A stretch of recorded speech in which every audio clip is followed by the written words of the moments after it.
Ano? Pinagdududahan mo ako. Oo. Eh, ikaw yung huling tinext at tinawagan ni Aguilar eh.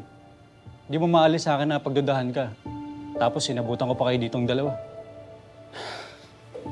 Pinakiusapan kasi ako ni Jenny. Eh, baka daw may nakalusot sa investigasyon ninyo eh. Ayan nga oh, niready niya yung mga files ni Jean para i-check ko. Eh, ikaw? Anong ginagawa mo rito? Bok, alam mo yung kasabihan, di ba? The criminal always goes back to... Basta bumabalik ang kriminal sa crime scene. Oh. O yan nga din yung iniisip ko, kaya nagbaka sakali ako. Tapos nakita ko kayong dalawa. Siya nga pala dyan, naalala ko, nabanggit ni Jenny. Eh, nag-undercover pala yan si Aguilar. Oo, nag-undercover siya bilang waiter dito sa isang bar sa Tarzan. Sakto sa kanya kasi kalilipat niya lang dito eh. Walang nakakilala sa kanya. Ano naman iniimbestigahan niya? Murder robbery. Dalawang kaso na akala namin noong una hindi konektado. Pero nang malaman namin yung parehong biktima, regular dun sa bar. So, posible kaya na nasira yung cover ni Aguilar at inunahan siya ng killer? Or, kilala na niya kung sino yung killer. Kaya siya makikipagkita sa'yo para magkonsulta. Kaso hindi niya na nagawa yun. Kasi naunahan siya.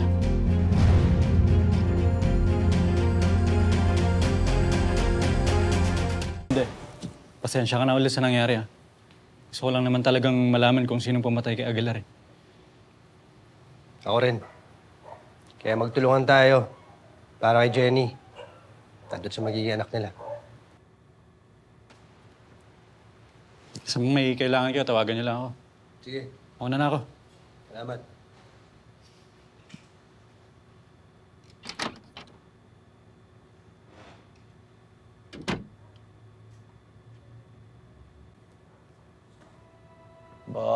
Bok. Alam ko yung itsurang yan. Ano na naman iniisip mo? Naawa lang ako dun sa asawa ni Eugene. Pero mo, buntis pa naman. Kung nakita mo lang kanina yung asawa niya, kung paano nakiusap para manghingi ng tulong. Ay, nako. Sa tono mong yan, mukhang hindi ka na naman makakatiis. Anong plano? Bahala ko kasing sumilip dun sa bar kung saan nagtatrabaho si Eugene. Bok, ipapaalala ko lang sa'yo. Wala tayo sa kalabari. Di ba dapat sabihin natin to kay Chief? Di na kailangan. Sisilip lang naman tayo eh. Ay, nako. Di nga nakatiis. Kalawang Tonyo.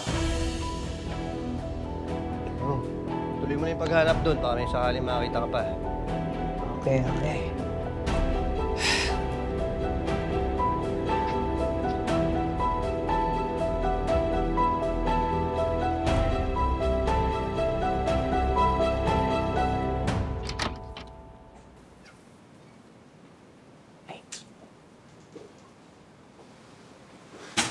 Okay lang ba sa'yo itong room na to? Bakit? Okay naman ah. Importante naman sa akin may hot shower. Hindi ito yung in-imagine ko nang binook ko yung place na to. Gusto ko maging special tong araw na to eh. Oh. Bakit? Magkasama naman tayo. Hindi ba special na yun? You know what? You're right. Kahit sa naman, special basta kasama kita.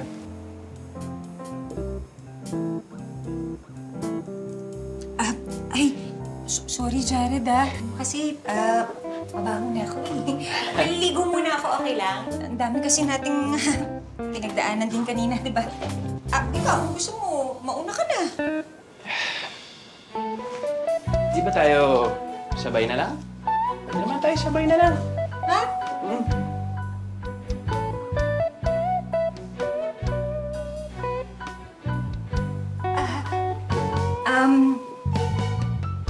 Hindi, mauna na ako. Ako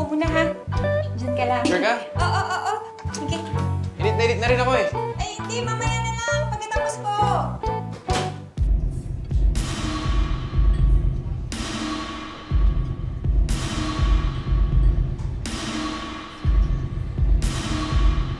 Bok, Stanbard? Di ba parang sa mga hayop yun? Yung pinapaanak? O kaya mga kabayo? Parang baka karerahan tong kabayo, Bok. Baka naman may mga alagang hayop lang yung may-ari.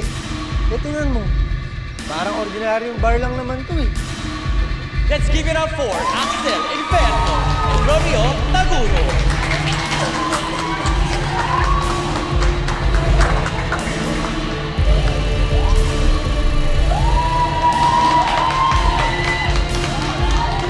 Bok, mukhang nagkamali ako. Alam ko na kung anong klaseng bar to.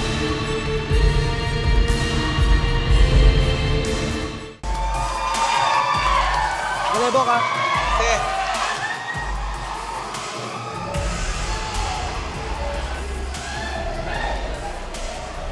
Boss, pwede mo magtanong? Ano yun, bossing? Dito kasi nagtatrabaho yung tropa ko. Magkikita dapat kami, kaso lang mukhang di yata pumasok eh. Sabi na nga ba eh, mukhang naligaw kayo dito eh.